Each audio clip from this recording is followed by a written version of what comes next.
I just want to give a couple comments on the topics for week 7 about groups.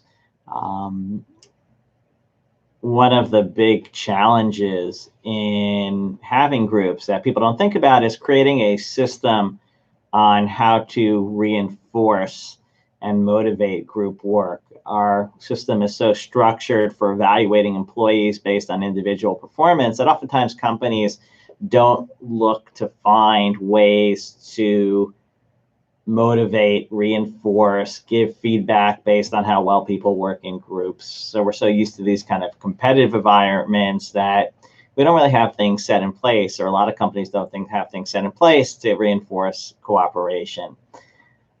I like working in groups sometimes. As a professor, I oftentimes, in terms of classes, am not working in groups. Of course, I have students who I assign to work in groups, but for me in my position, I'm oftentimes doing things individually. But I'm on a lot of committees, and those involve group work. Sometimes I chair those committees. Sometimes I'm just a member of those committees. It can be frustrating to work in groups, especially when you're so used to doing things individually. I like to get down to business. I like to get stuff done. I also have different needs and different motivations, and I might even have different interests. What's our objective as a group?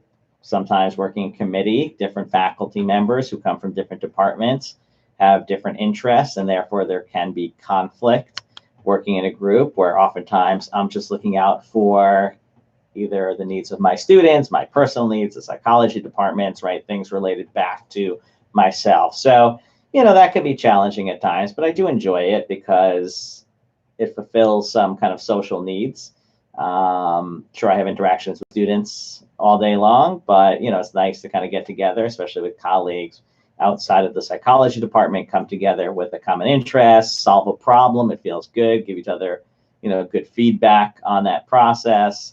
So that's certainly something that I'm not sure if I prefer it, but certainly that's enjoyable.